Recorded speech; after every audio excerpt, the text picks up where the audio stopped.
Okay. The corporatocracy is this group of individuals, men mostly, few women, who run our biggest corporations. And they really act as the emperor of this empire. They control our media, either through direct ownership or advertising.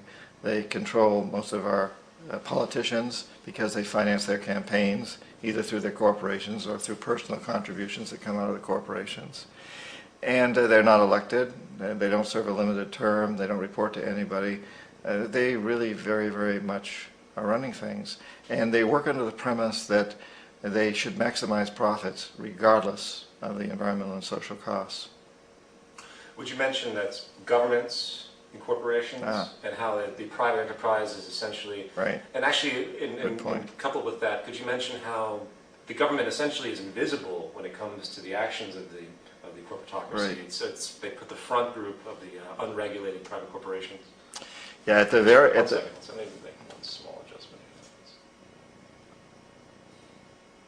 Okay, go ahead. At the very top of the corporatocracy, you really can't tell whether a person's working for a private corporation or the government because they're always moving back and forth. So, you know, you've got a guy who one moment is the president of a big construction company like Halliburton, and the next moment he's vice president of the United States, or the president who is in the oil business. And this is true whether you've got Democrats or Republicans in the office. You have the moving back and forth through the revolving door. So you really can't distinguish. And in a way, our government is invisible a lot of the time, and its policies are carried out by our corporations on one level or another.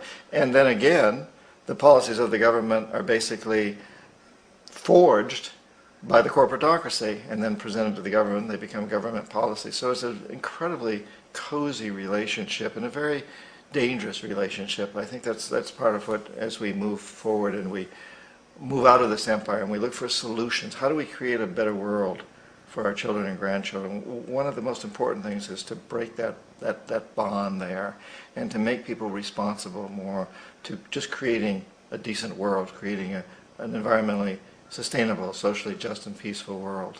It's interesting because the big corporations depend so much on the banking system, the whole financial system, the whole Wall Street system, and the banks. On the other hand, the banks depend on the corporations to make their money. So with the money that they have, they've got to invest it someplace, so they've got to invest it primarily in corporations. And so there's this symbiotic relationship between them that exists. You couldn't have the huge corporate structures that we have without the banking structure that we have, and you couldn't have the banking structure that we have without the corporate structure that we have. And once again, it's that corporatocracy. And you've got the people moving back and forth between these things, working with each other. So the big corporations almost always have financial people on their boards, and the big financial institutions almost always have corporate people on their boards. And there's this interweaving and intermeshing at the very, very top. And then all of them, at one point or another, probably work for the government or with the government, and the government people come into the banking system or the corporate system when they retire from government, and then maybe they go back again at some point in time. So it's a very insidious and I'd have to say a corrupt system. A system that just feeds into the hands of what we call the corporatocracy, and to a large degree works against everybody else in the world.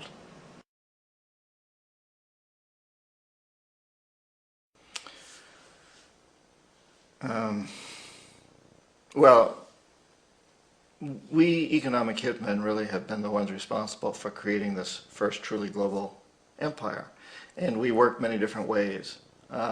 But perhaps the most common is that we will identify a country that has resources our corporations covet, like oil, and then arrange a huge loan to that country from the World Bank or one of its sister organizations.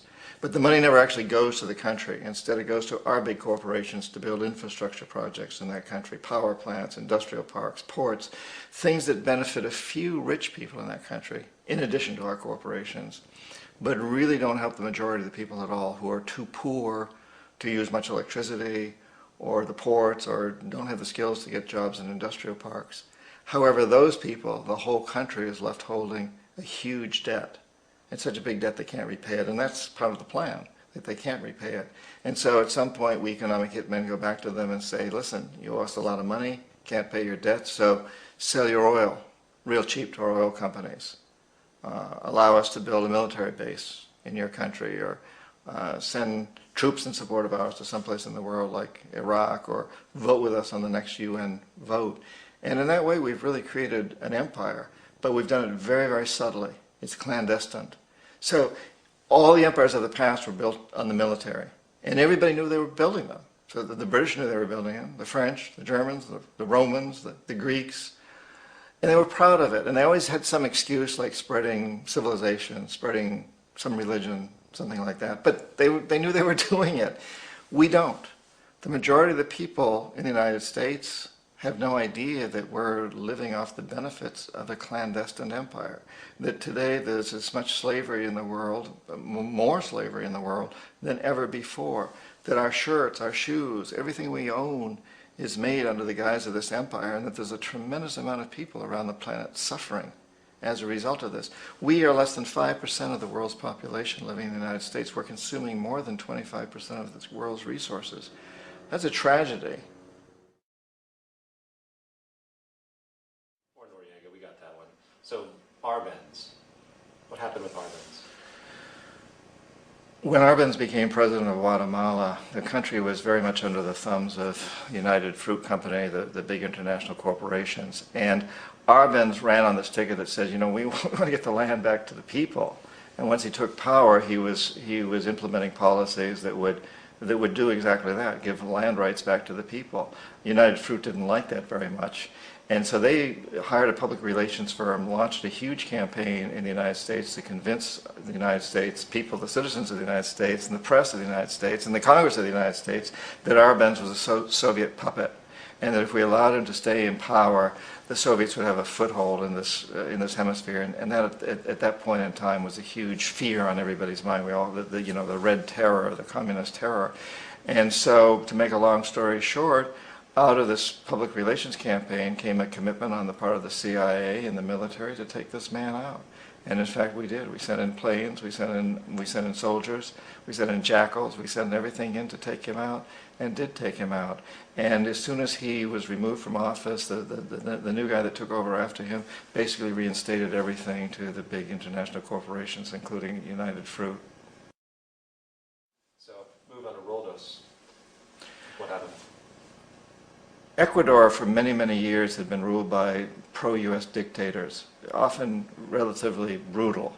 They often claimed to be democratic, but they weren't. They were dictators. And then it was decided that they were going to have a truly democratic election. Jaime Roldos ran for office. He was a young, dynamic lawyer, and his main goal, he said, as president, would be to help Ecuador use its resources, particularly its oil, to pull its poor people up by their own bootstraps, to make sure that Ecuador's resources were used to help the people. And he won, overwhelming, by more votes than anybody had ever won anything in Ecuador. And again, first democratically elected president after many years of essentially dictators.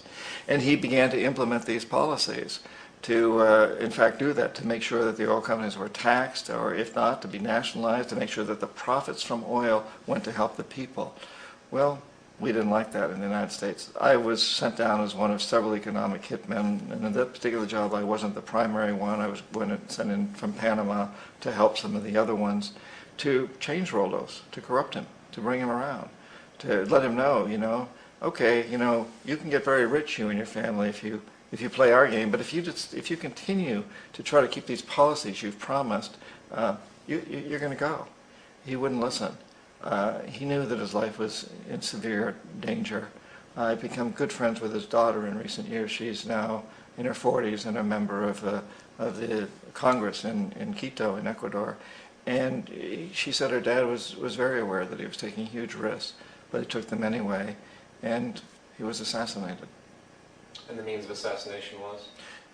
His airplane, officially his airplane crashed.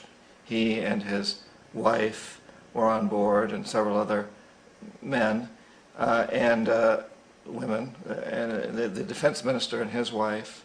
And the pilot of that plane, according to Marta Roldos, Jaime's daughter, was a very good family friend, wouldn't have done anything foolish. She says that the official reports, which claim that the weather was very bad and they hit a high mountain, are erroneous. The weather wasn't that bad where they were by the standards of Ecuador. It was raining. It rains a lot in the coastal plain, and they weren't even in the high mountains. They were coming up in the coastal area, according to Marta. Also, what we do know is that as soon as the plane crashed, the whole area was cordoned off. And nobody was allowed in. Even the local police, the Ecuadorian police, were not allowed in. The only people allowed in were U.S. military from a nearby base and some of the Ecuadorian military that worked closely with the Ecuadorian military. When an investigation was launched, two of the key witnesses died in car accidents before they had a chance to testify. A lot of very, very strange things that went on around the assassination of Jaime Roldos. I, like most people who've really looked at this case, have absolutely no doubt that it was an assassination. And of course, in my position as an economic hitman, I was always expecting something to happen to Jaime, whether it be a coup or assassination, I wasn't sure, but that he would be taken down because he was not being corrupted. He would not allow himself to be corrupted the way we wanted to corrupt him. Right. So airplane crashes are a great way to assassinate people because the evidence is destroyed, and it's virtually impossible to prove foul play. So let's move on to Allende, is that the pronunciation? Mm-hmm. Yeah. Well, Allende again, president of Chile, and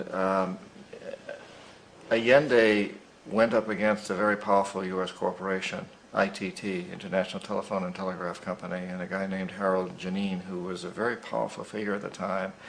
And Janine decided that Allende had to go, brought in the CIA. The CIA went in and took him out. Now, Allende was relatively easier to justify than some of the others because he was an avowed socialist, if you want to call it that, but he was doing really good things for his people. However, ITT was totally opposed to him and the policies that he was implementing there. It's an interesting case, too, because if we look today at ITT, we don't find much. There still exists, but it's a very small company, the shadow of what it used to be. And yet at one time it had been one of the most powerful companies in the world, a company that was able to bring down the presidency of Allende in Chile.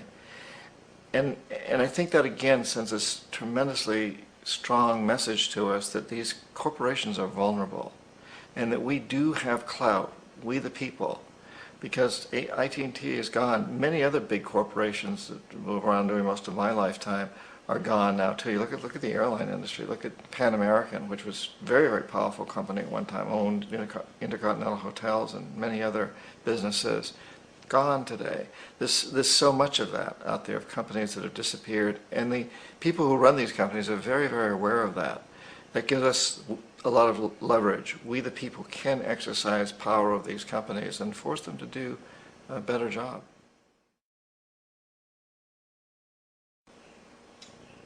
So Torrijos, describe in the same kind of brief capacity what happened to him, and denote the plane crash as well as his connections.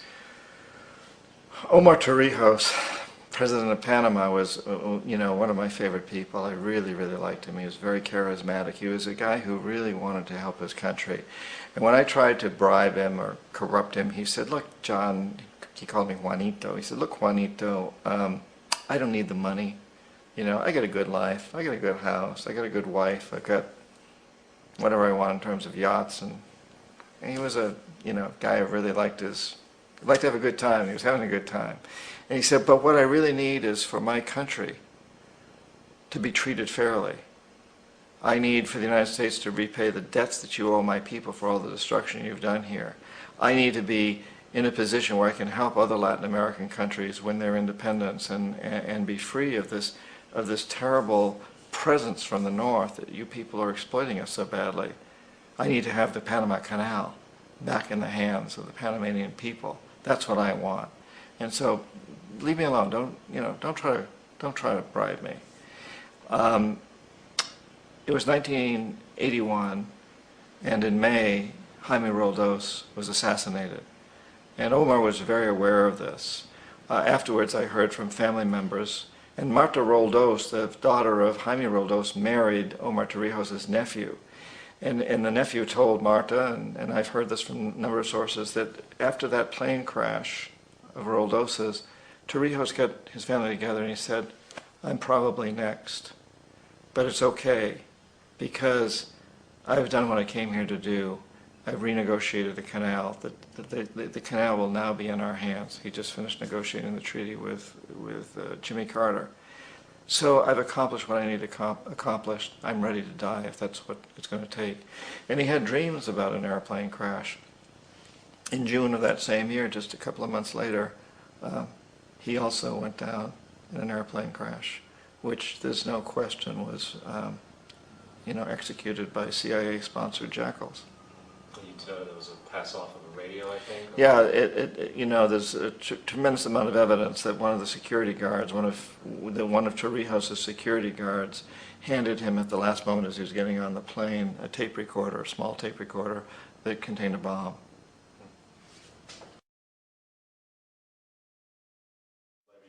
Well, Panama is a very interesting example because I tried to corrupt Omar Torrijos and bring him around. A great man as far as I was concerned.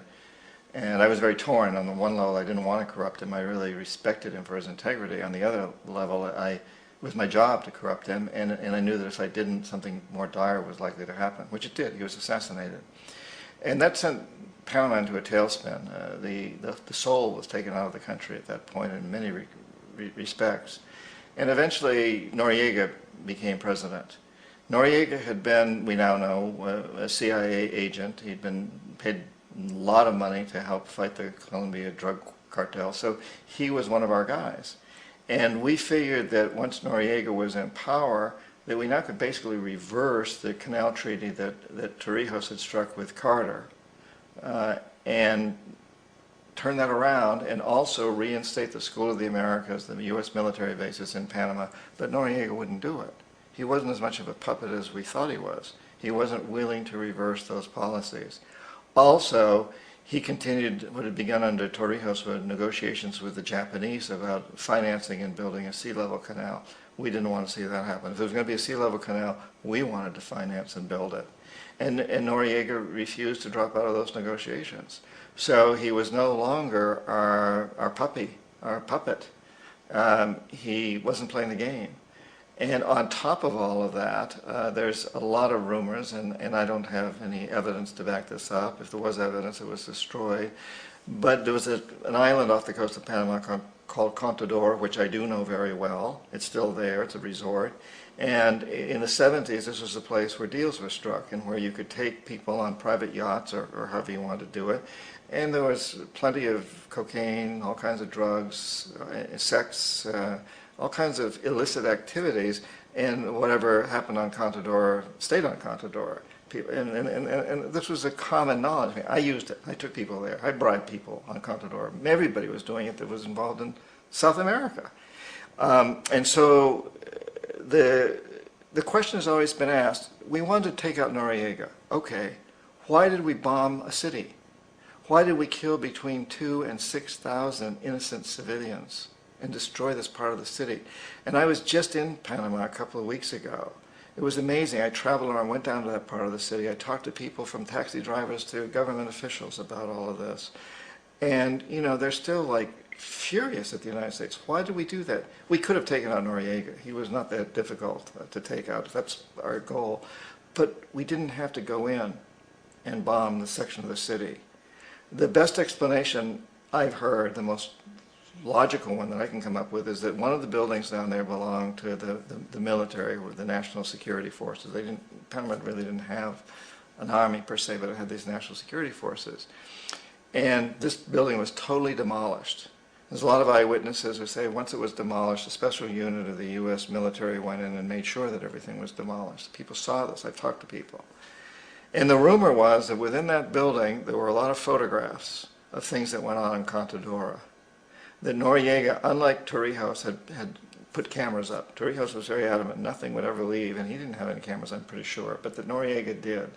And he had photographs, and including very compromising photographs of the president, the first President Bush's son, the current President Bush, before he was president, that they had some very compromising photographs of him and a lot of high-up politicians and businessmen. Now again, I have no evidence of this. If those photographs existed, they were destroyed because they would have been kept in that building. And it's the only explanation I've ever heard that makes sense to me as to why we went in and destroyed that particular part of the city, which was very vulnerable. A lot of old buildings around that we knew once we sent in some fire bombs that the whole place had to go. And there were a tremendous number of very poor, innocent people living there. Between 2,000 and 6,000 died, depending on whose records. The United States admits something like 2,000. Panamanians say 6,000. Why would we have done that? That certainly is an explanation.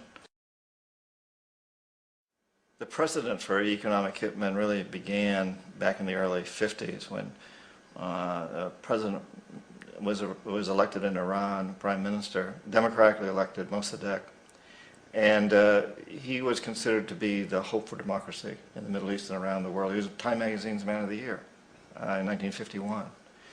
But one of the things that he'd run on and began to implement was the idea that foreign oil companies needed to pay the Iranian people a lot more for the oil that they were taking out of Iran. The Iranian people should benefit from their own oil. Strange policy. And so once he took office, he began to implement this, including even threats and nationalizing foreign oil companies, particularly British Oil Company, which today is BP. We didn't like that, of course. But we were afraid to do what we normally were doing at that time, which was to send in the military, as we've done in other parts of the world, because Iran was right on the border with Russia. Russia was now the primary enemy of ours, and Russia had nuclear weapons. And we very much feared a nuclear war. So we determined early on that we shouldn't take the normal position and send in the military into Iran. Instead, we sent in one CIA agent, Kermit Roosevelt, Teddy Roosevelt's relative. And Kermit went in with a few $1 million and was very, very effective and efficient. And in a short amount of time, spending a few $1 million, he managed to get Mossadegh overthrown and brought in the Shah of Iran to replace him. So he overthrew this democratically elected president, replaced him with a dictator who always was favorable to oil. And it was extremely effective. So back here in the United States, in Washington, people looked around and said, wow, that was easy and cheap and not messy. And so this established a whole new way of manipulating countries, of creating empire. The only problem with Roosevelt was that he was a card-carrying CIA agent, and had he been caught, the ramifications could have been pretty serious.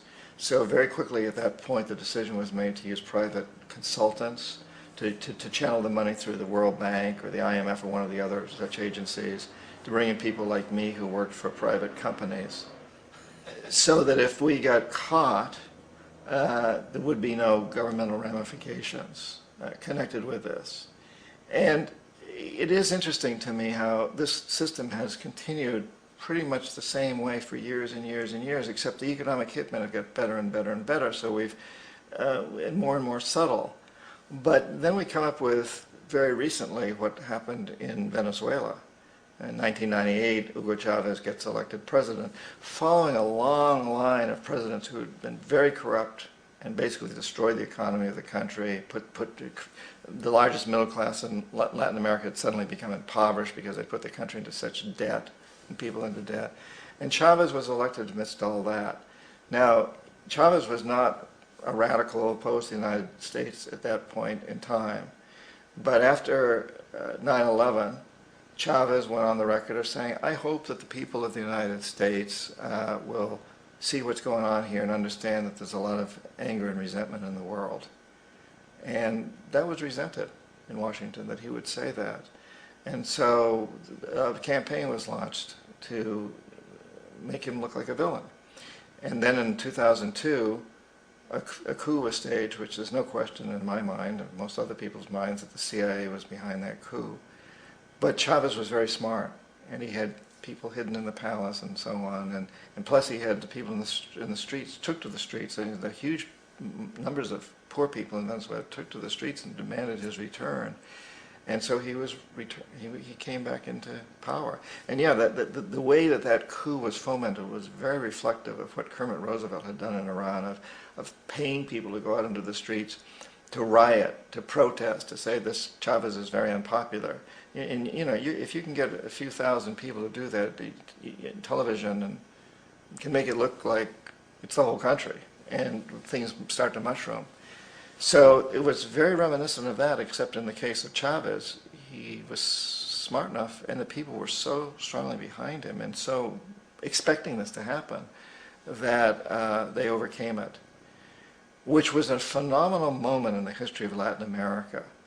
Because regardless of what one thinks of Chavez, and I personally have my problems with his rhetoric and his behavior sometimes, but the fact that he has stood up to the United States, and he's done it primarily demanding that Venezuelan oil be used to help the Venezuelan people. That has always been his philosophy, and his success at actually making that happen has its ups and downs, but that's always been the philosophy. And also to use some of that money to help other poor people throughout the continent.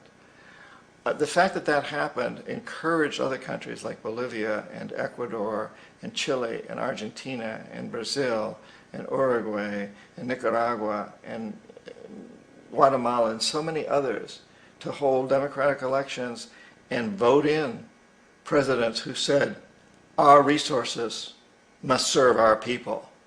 So Correa of Ecuador ran on a campaign basically that says, the profits from Ecuadorian oil must help Ecuador's poor people.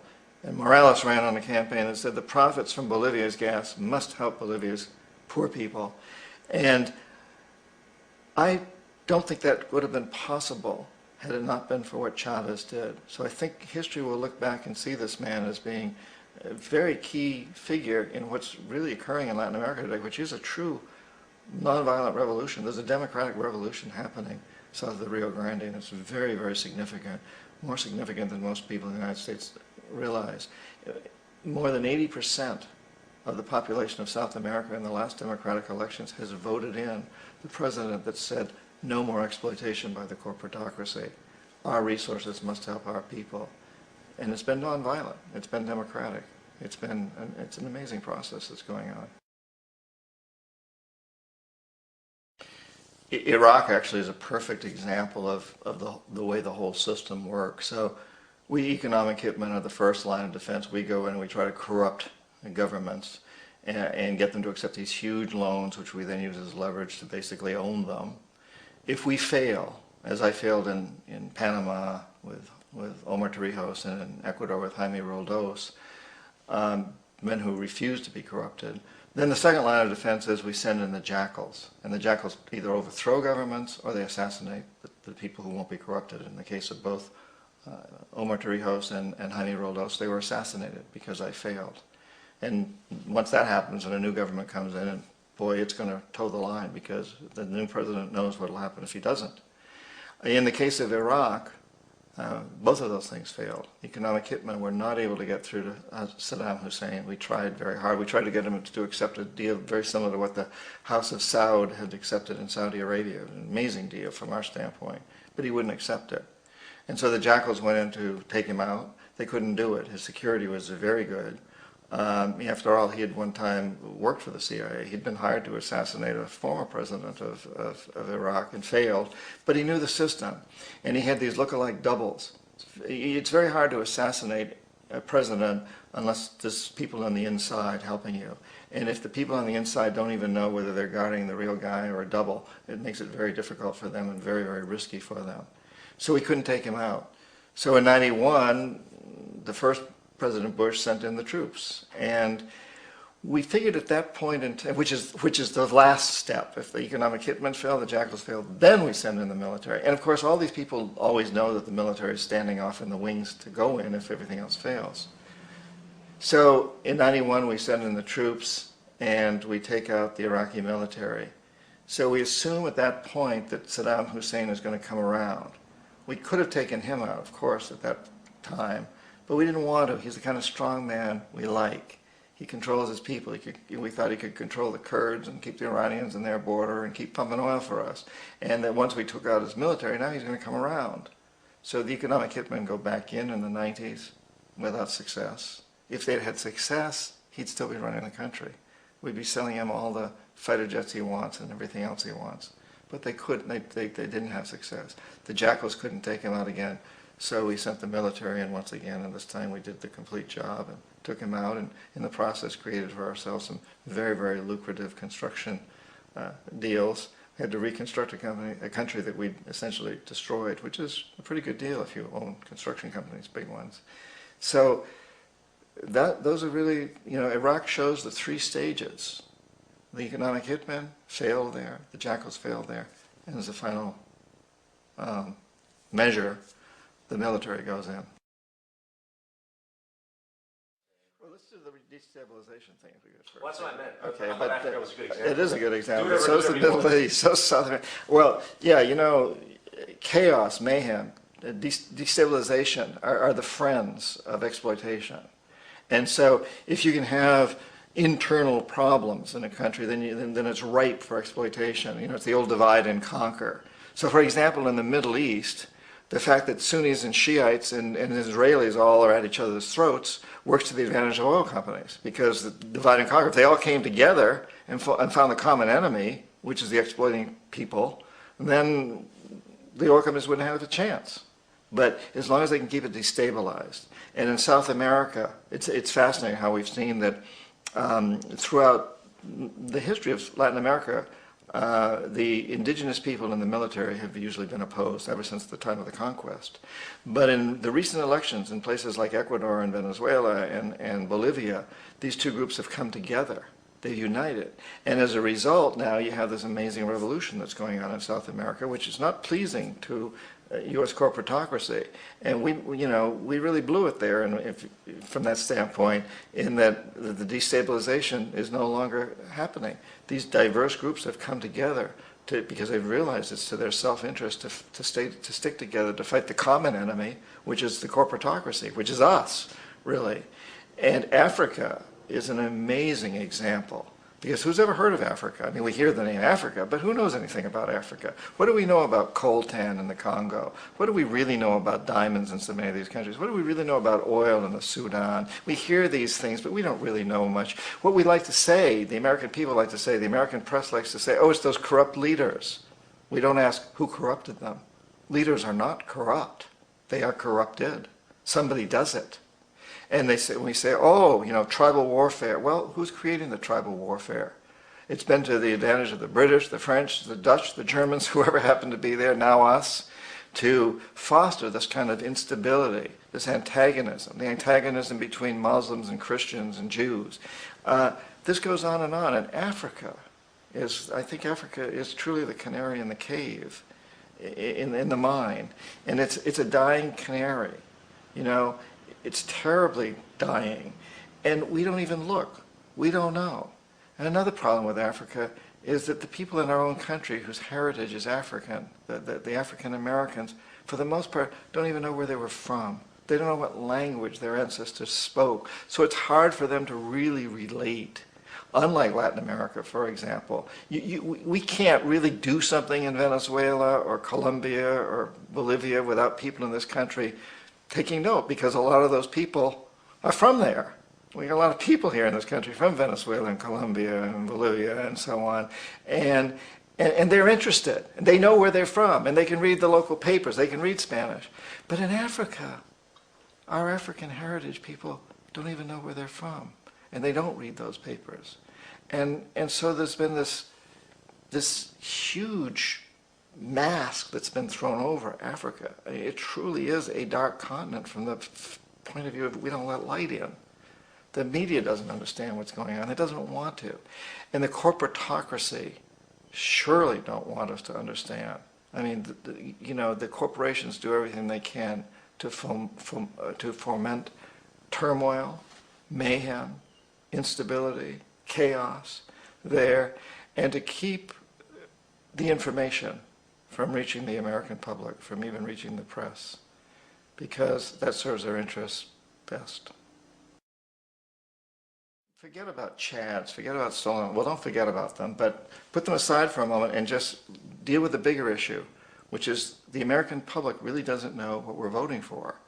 And we're seeing in the presidential campaigns, that there's there's an ignorance, or there's an avoidance of what's really going on. We don't really talk about the causes behind the immigration problem. We talk about the band-aids to cure it. Should we build a wall? Should we make stricter laws? Should we invite these people to become citizens? But the real issue is the fact that we've destroyed the economies in their countries through our free trade agreements that have benefited the big corporations hugely, but have made everybody else suffer. The workers in the United States, the workers in Guatemala and Mexico and throughout Central America and many parts of South America are suffering terribly. Not one of them wants to be here. I speak Spanish. I live in Florida. I go out and I talk to the Guatemalans who are taking care of everybody's lawns and doing a lot of the other menial work. They don't want to be here. They're not getting rich here. They're sending all their money home. They want to be back in Guatemala or Mexico or Honduras or El Salvador, wherever they're from. These are beautiful countries. They want to be there. There's no work there. And there's no work there because of the laws that we've passed, because of the IMF, because of the World Bank, because of what the corporatocracy is doing to exploit these countries. So if we really want to deal with the immigration problem, that's what we must do, is help these countries get back on their feet and open their doors to their own people to have jobs there. But our presidential candidates aren't addressing that. Although, you know, at least back in the 70s, and I'm writing about this now in the book I'm working on now, that I was called into Washington to the Army and Navy Club, met with a lot of retired generals and admirals to talk about a job that was going on in the Indian Ocean. And I found that, and I found this to be the case, that at the top echelons of the military, they don't want to go to war. You know, they know that that's just going to create more problems. They know that if you want to create terrorism, you know, send in the army. The lower echelons are uneducated about that, don't understand, but the highest echelons, I think in general the military doesn't want to go to war. The politicians want to go to war. The corporations want to go to war, because every corporation many corporations stand to make a tremendous amount of money out of war.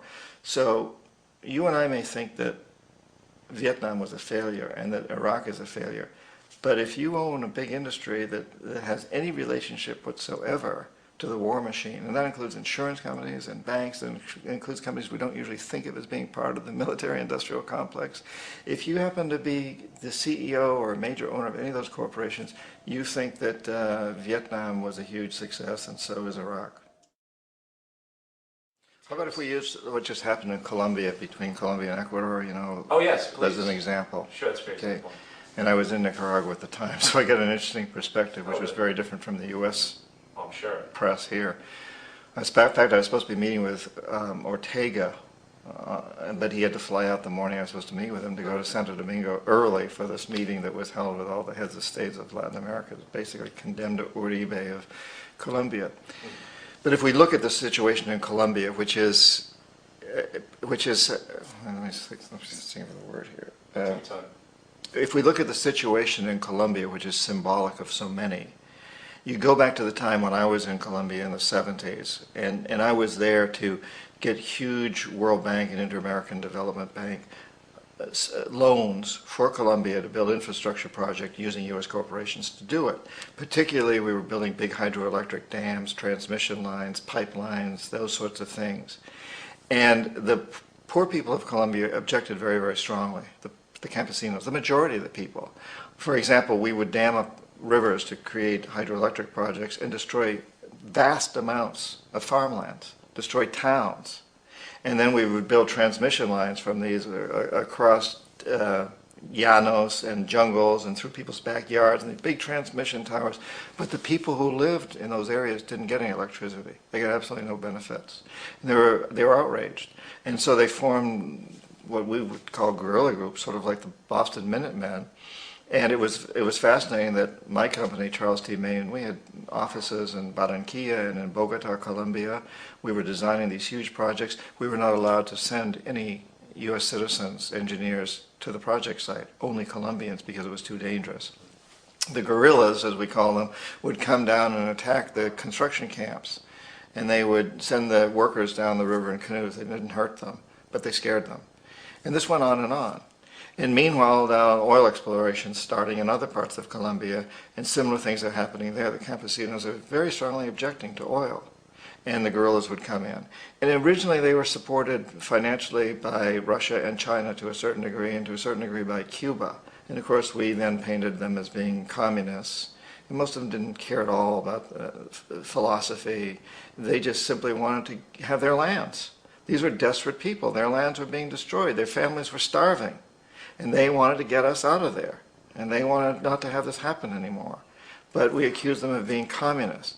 Well, as communist funds began to dry up, as things happened in Russia and China and Cuba, that funds began to dry up, they turned to extortion, blackmail, kidnapping, and drugs as a way of financing themselves. And over time, that became much more a part of their business. It was one of their few ways of financing themselves. You know, we all think détente is such a great thing, the peace between the Soviet Union and the United States. But there's a dark side to that, too. There was a balance when the Soviet Union was there. If the United States put too much pressure on a country to bend to our will, the country would sort of slip off toward Russia, and then we would back off the position. Once the Soviet Union was gone, there was nobody for anybody to turn to, except terrorism, in essence. And so today we have a situation, for example, in Colombia, where you have these organizations like FARC that to a large degree are financed through drugs and extortion and other illegal activities, but their basis is in defense of the people to a very large degree. And recently, I was in Nicaragua at the time. Colombia, President Uribe, sent troops into Ecuador to take out the leader of FARC, who was that particular leader, who actually, according to my sources, was in Ecuador to negotiate a peace settlement and arrange for a hostage exchange. He and about 20 other people of his group were all killed by the Colombian president. And of course, Correa, the president of Ecuador, objected very, very strongly. And Hugo Chavez joined in with Correa, and there was a huge conflict about this, and all of the presidents of South America met in Santo Domingo, and they all condemned Uribe, but the United States defended him, including all three presidential candidates, Clinton, Obama, and McCain, all came to Colombia's defense, which was absurd. One of the things that was happening there is Colombia is the largest recipient in the hemisphere, one of the largest in the world, of U.S. military foreign aid to fight these FARC people. Uribe doesn't want peace with FARC because then his funds dry up. And really what that money is used for more than anything else is to defend our oil companies in Colombia and the construction of pipelines. So we use this excuse, whether it's called communism back in the old days, the Red Scare, or whether it's called Al-Qaeda or terrorism or whatever it is, we find these enemies, and in fact we create these enemies. And this gives us a foothold into the country so we can have our military in there and we can use them to defend our oil companies, which in the case of Colombia and Ecuador and throughout so much of Latin America are terribly, terribly exploitative and destroy environments, destroy people. The largest environmental lawsuit in the history of the world today is being brought on behalf of 30,000 Ecuadorian Amazonian people against Texaco, which is now owned by Chevron. So today it's against Chevron, but for activities conducted by Texaco throughout the years of dumping what's estimated to be more than 18 times more than what the Exxon Valdez dumped into the coast of Alaska. In the case of Ecuador, it wasn't an accident. The oil companies did it intentionally. They knew they were doing it to save money out there rather than arranging for proper disposal. That's unbelievable. It is. It's so blind because they're just killing themselves in the end. Well, they make a hell of a lot of money in the process. Right. And none of these executives expect to be, to hold their job for more than a few years anyway. So right. Make a killing while you're there. Whatever you want to go with that. I know it's kind of an obscure question. So in 1971, the United States was very much in debt as we are today, and foreign companies started, wait, let me set that over here. Okay. So in 1971, the United States was very deeply in debt, as it is today, and we were on the gold standard. And so other countries began to call in the debt in gold. They didn't want dollars, they wanted gold. We couldn't pay it. And so Nixon and his buddies took us off the gold standard. And of course the argument at the time was made that there's no economic reason to be on a gold standard, but the truth of the matter is we couldn't pay. We were bankrupt. We couldn't pay in gold. So we simply went off the gold standard and said, here, we'll pay you in dollars, but we don't need to back it up with gold. But that then threatened to undermine the dollar as the world currency because it put it in huge question. So in 1973, when the OPEC oil embargo hit, it created an ideal opportunity to do something that was even better than the gold standard. And at that point, some of the Treasury people came to me and other economic hitmen and said, listen, you know, we can't allow OPEC to hold us up anymore. We can't allow them to blackmail us. You've got to come up with a scheme so this can't happen again.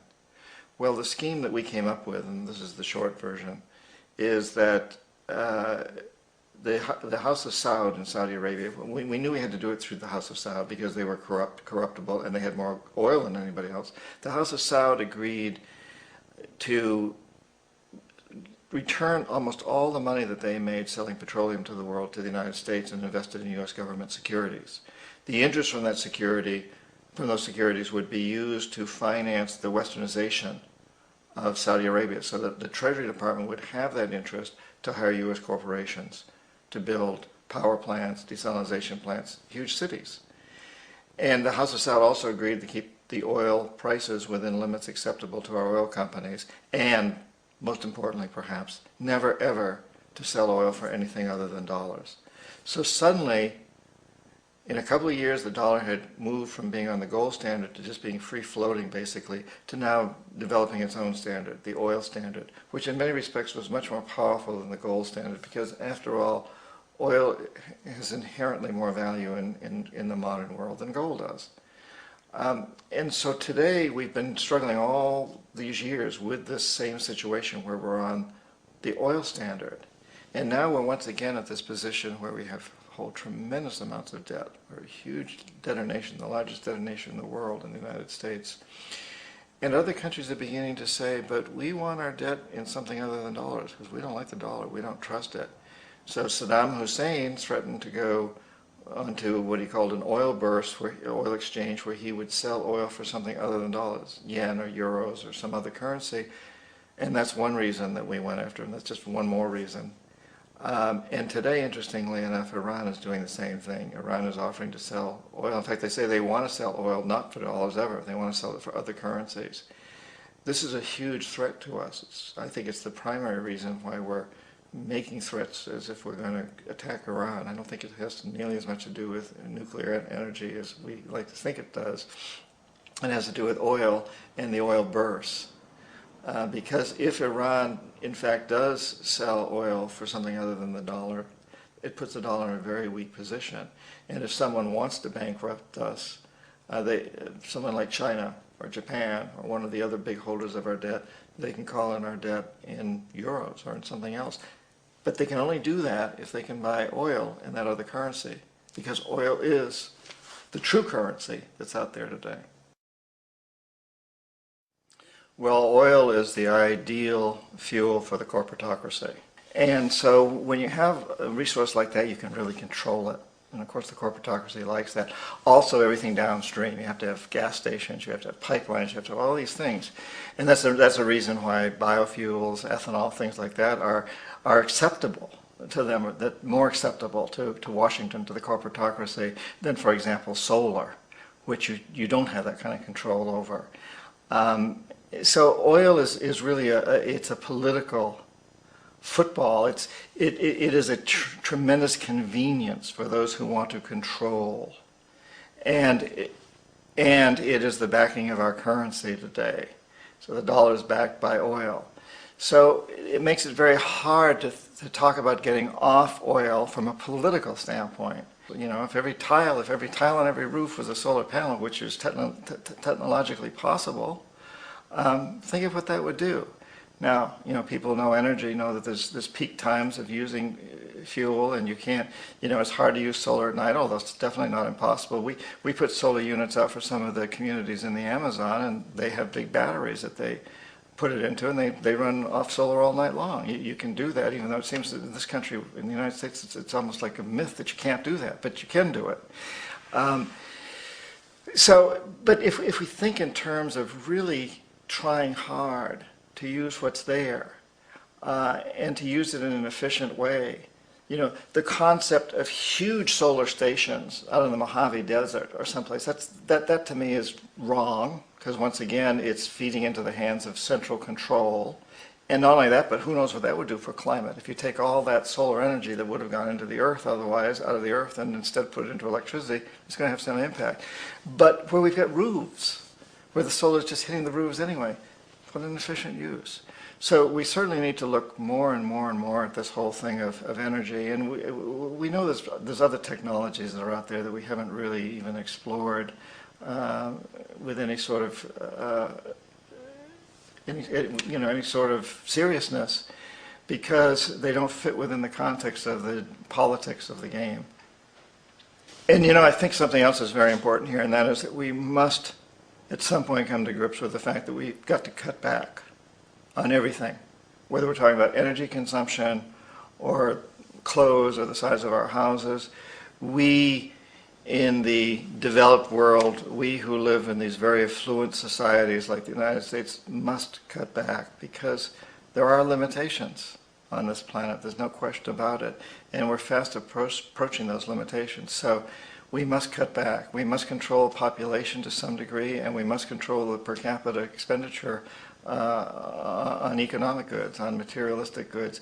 We must cut back. We cannot expect technology to solve these problems entirely. We have to also solve them by spirituality, by realizing, for lack of a better word, spirituality, by recognizing that happiness doesn't come through consuming more and more energy, consuming more and more products. It comes from something much deeper, something much more basic, that feeling of oneness, that bliss, that connection with all the plants and animals and elements and other people. We have a great deal of power over these corporations. And so we're at this amazing time in history where there's a world empire. And I think for the first time, we don't want to overthrow it. We don't want to get rid of it. We want to change it. We want to do something that's never been done in history before.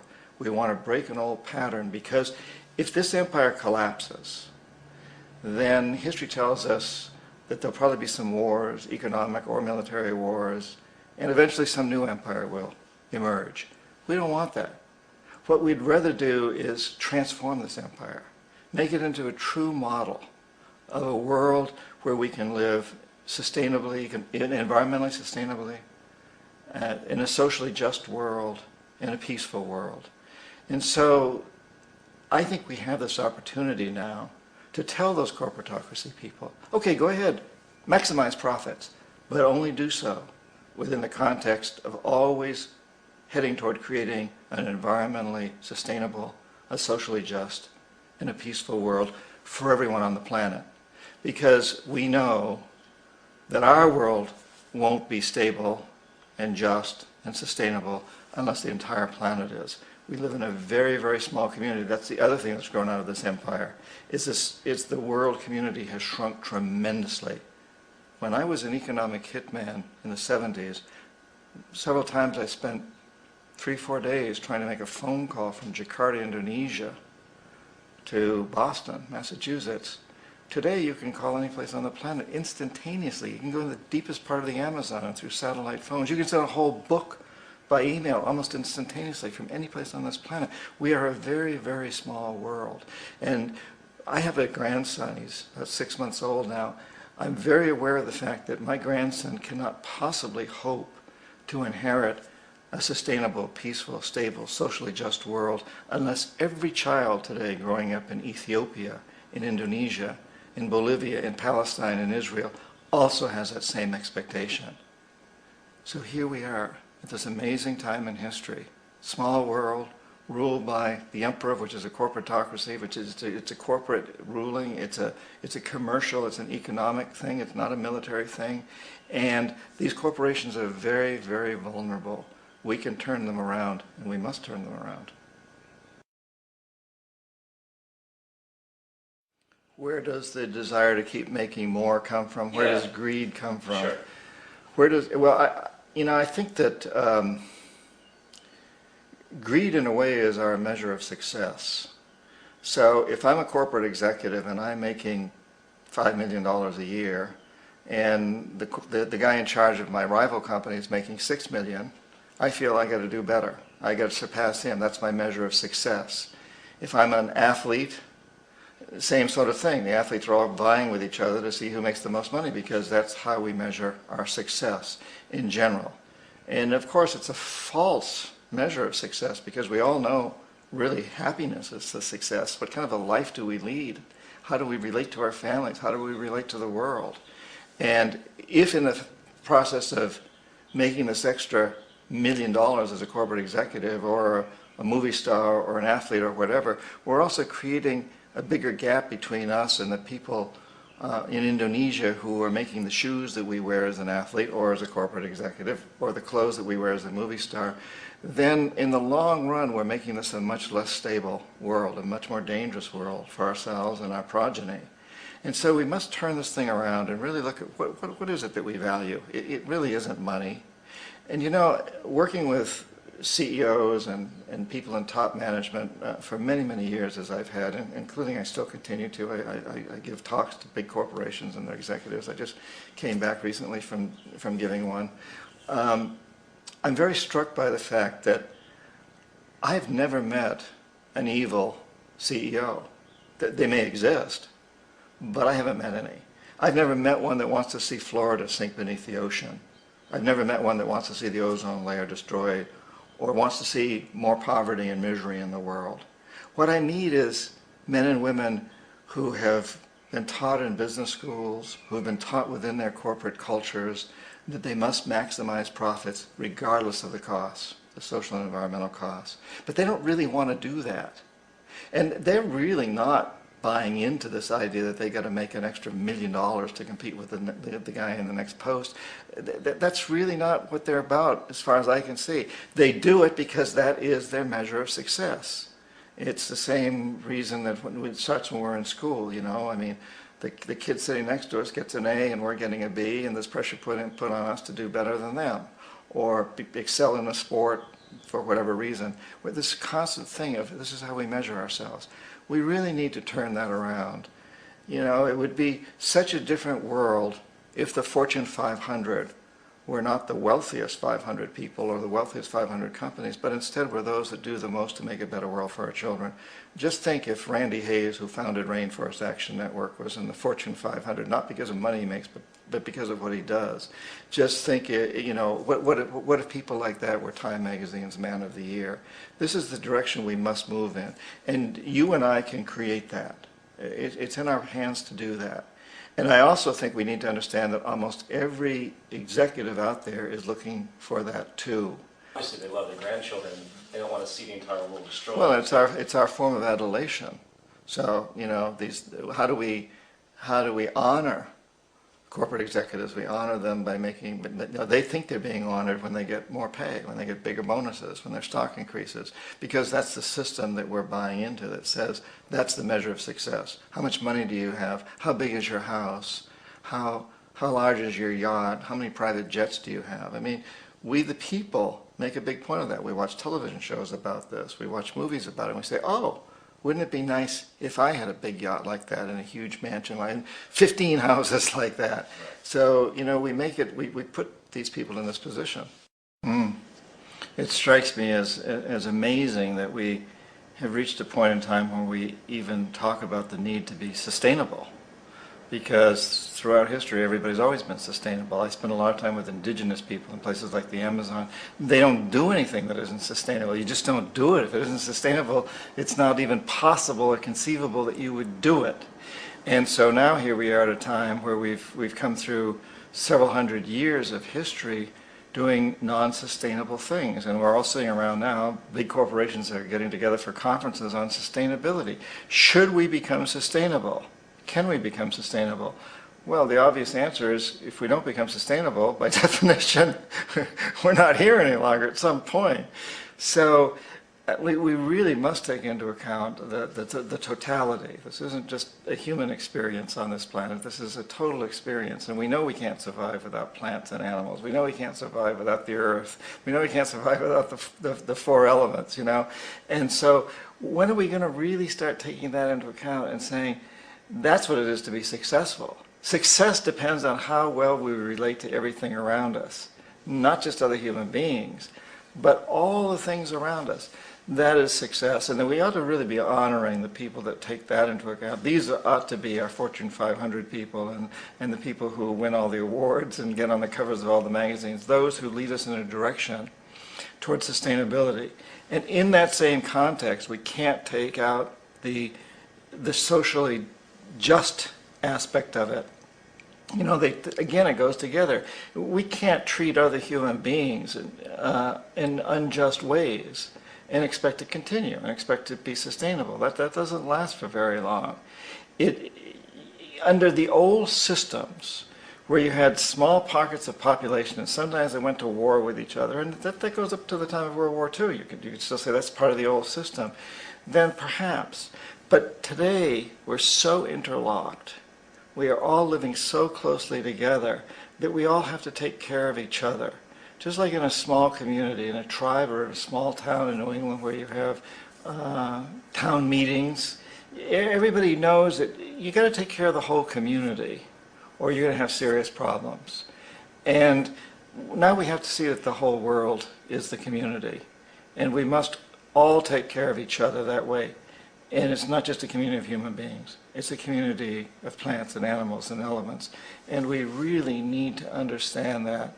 That's what's going to bring us joy, too, and pleasure. That's what's missing in our lives right now.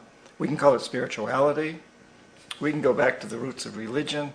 We can go wherever we want with this. But the fact of the matter is, joy comes from that bliss of connectedness. In indigenous cultures, you often hear words that we interpret as bliss, as ecstasy. But what do they really mean? They mean the feeling of connection. The feeling of connection with everything.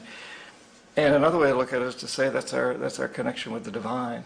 That's our God spirit. That's that side of ourselves that really feels it. And you can feel it deep inside you. It's this amazing, wonderful feeling. And you know it when you get it. You don't get it from money. You get it from connection. Each one of us is presented frequently by fate, coincidences, by things that happen in our life that seem random. And they come along all the time. What's really important is how we choose to react to them, what we do with those coincidences. And the decisions we make each time we're confronted by one of these makes all the difference as to where we go from here. For example, you know, I was graduated from college at the time of the Vietnam draft. You could call that a coincidence. I chose to go in the Peace Corps, and that made a huge difference to me. I learned a great deal about other countries. If I had chosen to go to jail, I would have had a very different experience. Or if I had chosen to join the Army and go to Vietnam, or if I had chosen to move to Canada.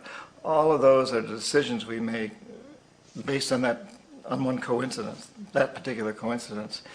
And I think it's actually very important that we would be conscious of that when these coincidences present themselves. And it could be a hardship. Suddenly, you've gone bankrupt. Okay, and it may not exactly be a coincidence, but it's an event. You're bankrupt. Well, what are you going to do with that? Where are you going to go with that? And to realize that the decision you make at this point in your life is going to have a huge effect on you. My daughter recently gave me a grandson, but before the grandson arrived, she knew she's going to have a baby. And she's got to buy cribs, and she's got to buy clothes, and she's got to look at what kinds of diapers to use, and all these kinds of things. She had every point along that line made the decision that she wanted to do the thing that was most environmentally and socially responsible because she saw it as an investment in her child's future. And she couldn't always find good alternatives. In some of these areas, like car seats, for example, it's really hard to find ones that aren't made in China or someplace. But to be aware that you're doing everything you can and you're going to make every attempt, and not to see this as a sacrifice, but to see it as an investment in your child's future. By doing the right thing now from an environmental and social standpoint, we are taking care of our children, our grandchildren, all the future generations. I think it's so important that we understand that. And sometimes we can't make that investment. Sometimes we just can't afford to make an investment, even though we know it would be a good investment. At times like that, we just have to do our best, but realize that we're foregoing an investment and commit ourselves to making that investment the next time it's possible for us to do so. From a practical standpoint, what can we do to make this a better world for ourselves and future generations? That's the essential question right now. And I think we all know a lot of the basic things we can do. You know, we should never buy anything that's made in a sweatshop, that's made by slaves, that's made by people that suffer, that aren't given good health insurance, that aren't taken care of, and their families aren't taken care of. We just shouldn't buy anything that's made by people like that. We know that. We shouldn't drink water that comes out of plastic bottles and brought to us from Fiji or someplace way off like that where we're exploiting another country's water supply. You know, we shouldn't waste fuels. We shouldn't be inefficient in that. We shouldn't build houses that are way too big to satisfy any common sense within us. There's so many things like that that we all know. We shouldn't be putting chemicals in our foods and so on and so forth. But I think beyond all of that, if you really come right down to it, those are all Band-Aids. And we need Band-Aids badly because we're hemorrhaging. But beyond all that, I think each one of us needs to look deep inside of ourselves. Every one of us has passion, and every one of us has talent. Now, I'm a writer, that's my passion, and I hope I have some talent as a writer also. But regardless of whether you're a filmmaker, a musician, a carpenter, a plumber, a teacher, a housewife, whatever you are, you've got passion and you have talent. And if every one of us can go deep into our passions, can realize our passions, using our talents to do that, but always have as a guiding point that we will work to creating an environmentally sustainable, socially just, and peaceful world, then we will get there. We will all get there if that's the destination that every one of us has. We can come from many different directions. I'm often struck by how fortunate we are that during the time of the American Revolution, Tom Paine didn't try to lead armies. And George Washington didn't write pamphlets. Paine followed his passion. He was a writer, he had talent. And Washington followed his passions and talents as a leader of men. And Benjamin Franklin didn't do either thing. He was an old man. He went off to France and he convinced the French to become our allies. All of that was essential. And it was all aimed at one goal. But they all came from very different directions. And I think this is an important time to realize how we can do that. Students sometimes in business schools where I'm speaking come up to me and say, you know, well, should I go to work for the big corporation and try to change things from inside? Or do I need to be outside and demonstrate against the corporations? And I say, you know, that depends on you. We need people in both places. What's your passion? Where can you do it best? If you go to work for a big corporation, will you be corrupted by it, or will you really try to change it, learn from it and change it? And these are questions we need to ask ourselves. But if every one of us really looks inside, we're not going to be successful if we don't follow our passions and use our talents to do it. And we've all got a path that we can go along, and there can be lots and lots and lots of different paths, but let's all aim toward that one goal of creating an environmentally sustainable, socially just and peaceful world. And when we do that, we'll get there.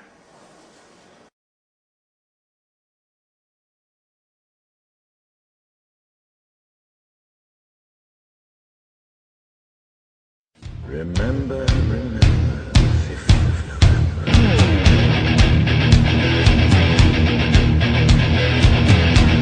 A new American revolution has begun. Not against the forces of a colonial kingdom, but a rebellion against an oppressor that has risen among us.